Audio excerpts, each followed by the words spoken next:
Servus Leute und willkommen zurück zu einem weiteren Battlefield 2042 Video. Wie immer vielen Dank, dass ihr mit am Start seid. Gestern war es ja soweit und zwar wurde der Exodus Kurzfilm, aka Trailer, aka wir machen keine Story oder es gibt keine Kampagne in dem Game, aber wir machen trotzdem eine Story in das Game, präsentiert auf der offiziellen Battlefield YouTube-Page, auch im Rahmen eines Live-Events. Ja, wir haben das Ganze natürlich auch mit auf Twitch übertragen, beziehungsweise im Rahmen einer Watch-Party mit euch zusammen angesehen. Also wer da noch nicht mit am Start ist, würde mich freuen, folgt da auch gerne auf Twitch, wie gesagt, mit rein. Livestreams finden da statt, ganz normaler Videocontent findet ihr weiterhin auf YouTube.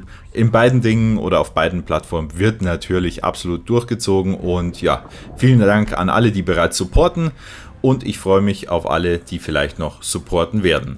Also, worum soll es jetzt aber in dem Video gehen? Natürlich führen wir uns den Trailer, der hier nochmal im Hintergrund läuft, zu Gemüte. Wir schauen uns auch an, welche altbegehrten, beziehungsweise welche altbekannten Charaktere wir in diesem Trailer wieder treffen. Was wir vielleicht schon, ja, auch in Richtung Gameplay nochmal ableiten können, und hier spreche ich explizit nicht von den geleakten Gameplay aus der Alpha-Test-Phase, die ja jetzt gerade überall rumkursieren, ob auf YouTube, auf Twitch, ob auf Reddit. Also müsst ihr mir nachsehen, ich supporte sowas nicht, ich werde das auch nicht teilen. Ja, wenn einer das sehen will, kann er das natürlich selber mit rausfinden.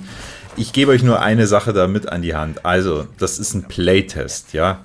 Das ist noch kein fertiges Game. Auch von der Grafik her, ja, natürlich sind gewisse Dynamiken bzw. Spieldynamiken, die sind natürlich schon so, wie sie sein werden oder sein könnten, aber genießt es mit Vorsicht, bildet euch da nicht zu sehr eine Meinung, gerade was Grafik und Performance und so weiter betrifft.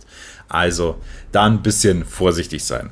Und deswegen würde ich jetzt aber auch sagen, nehmen wir von dem Thema mal Abstand und gehen etwas mehr in Richtung Trailer. Also wir sehen hier schon, ja, vermutlich einen No-Pad und das erste bekannte Gesicht, das der ein oder andere kennt. Ja, der Name Irish sollte ein Begriff sein in Battlefield, und was wir natürlich da ganz gemütlich am Auto chillend, beziehungsweise wohl eher verletzt gesehen haben, war der gute Pack 2 US Marines. Beziehungsweise, ja, Pack ist wohl noch der aktive US-Marine gewesen und Irish unter der Flagge der No-Pads unterwegs. Und das ist auch gleich die erste Konfliktszene, die eben auf der Exodus, dem Schiff, dann auch stattfindet.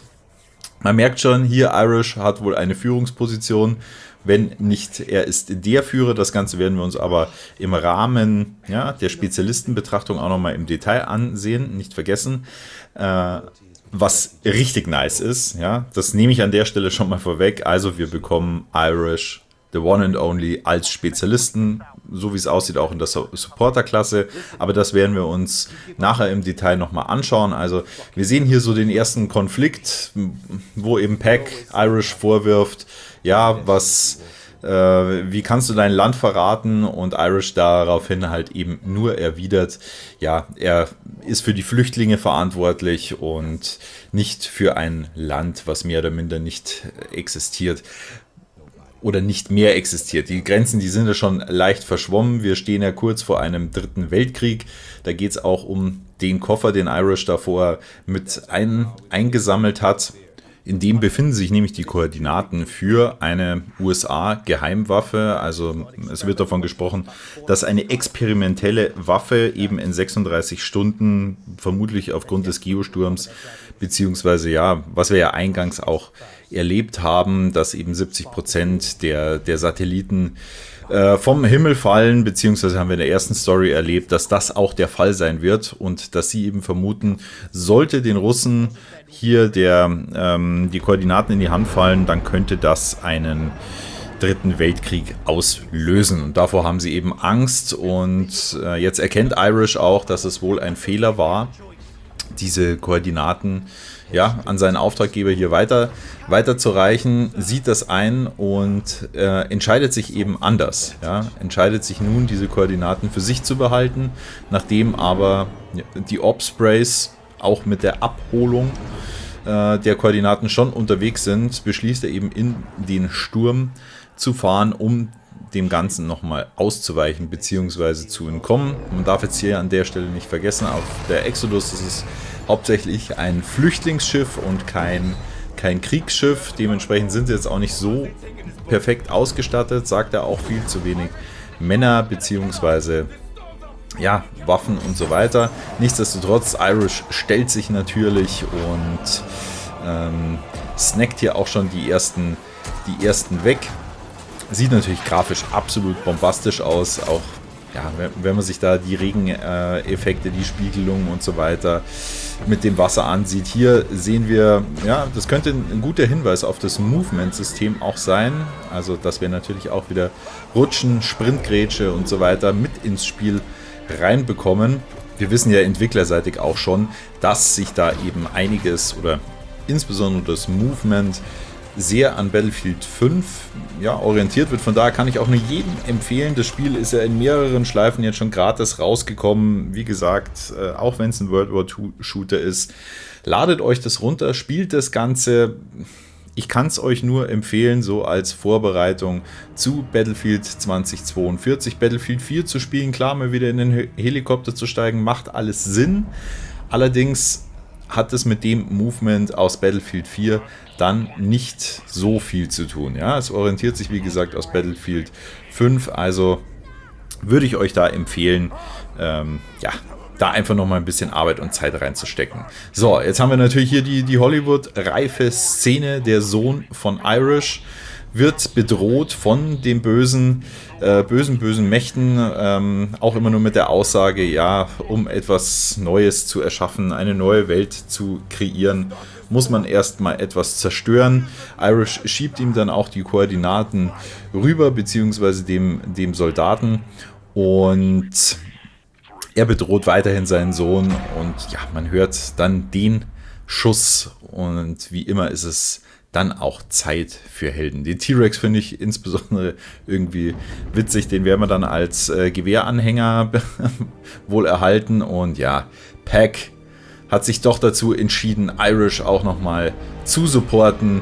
Erst setzt er den Sniper-Schuss aus dem Background, dann wird er leider vom Osprey bzw. der Autogun des Osprey weggesnackt. Irish findet einen Raketenwerfer, der ja, liegt vermutlich den ganzen Tag da, aber anyway, also wollen wir nicht meckern. Der Trailer bzw. der Kurzfilm ist absolut insane, was Grafik, was Aufbau, was Storytelling betrifft. Ja, das, was sich die Leute gewünscht haben oder was sich eben ein Großteil der Community gewünscht hat, und ich sehe das ehrlicherweise auch so, weil ja, Irish und Pack, keine Ahnung, ihr habt alle die Kampagne oder eine Vielzahl der Leute hat die Kampagne von Battlefield 4 vermutlich gespielt, und da war schon damals sehr viel Sympathie bei den beiden. Jetzt merkt ihr eben, Message is sended, also die Nachricht mit den Koordinaten ist trotzdem rausgegangen, von daher kommt er aus der Nummer nicht raus und informiert jetzt eben alle anderen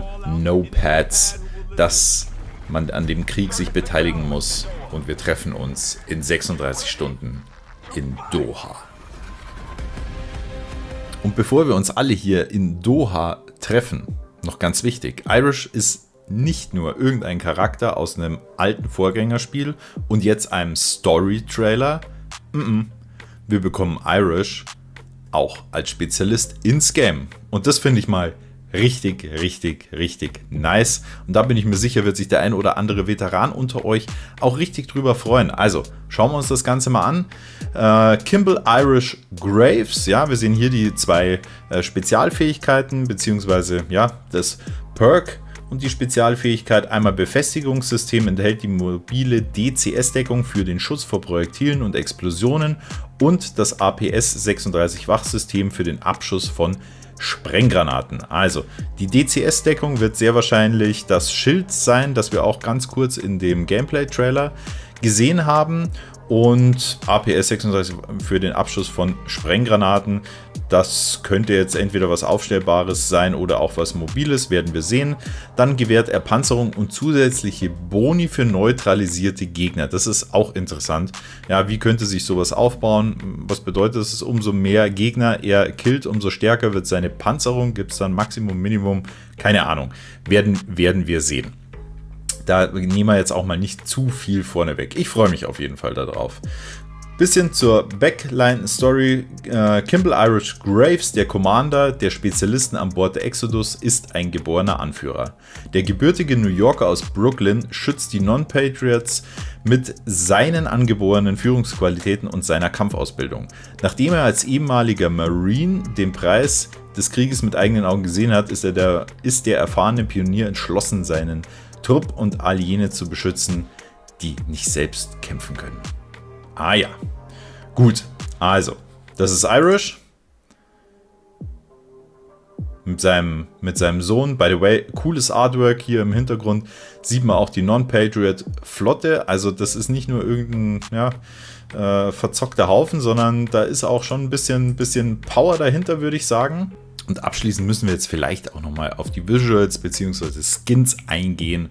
Und hier ganz unten, wir lassen mal das Vorbestellen. Das lassen wir jetzt mal außen vor, weil wie gesagt, an eurer Stelle würde ich einfach warten, mir mal ein paar Dinge zu dem Game reinziehen, das eine oder andere Review vielleicht von einem Content Creator reinziehen, einen Stream reinziehen, ob ihr dann wirklich in der Höhe auch reincashen wollt im Voraus, ohne dass ihr bis dato irgendwas gesehen habt. Ja, ist einfach nur so grundsätzlich, ihr könnt natürlich machen, was ihr wollt, aber wenn ich diesen Skin hier von Irish sehe, hier nice mit seinem Kapuzenpulli, Non-Patriots-Icon, hier Magazine und dem Camo-Anzug, gelbe Handschuhe, okay, passt aber hier zur Kapuze, also was soll ich sagen, ich sehe mich in dem Skin, ja, also da sehe ich mich ganz klar und vor allem, wenn man da im Gegensatz dazu das Standard-Outfit nimmt, ja, hier, das sieht schon ein bisschen lame aus mit dem Helm, einfach ganz normal, ein normales Standard-Soldaten-Outfit. Also, ja, ich glaube, da brauchen wir nicht lange reden, ob das oder das hier.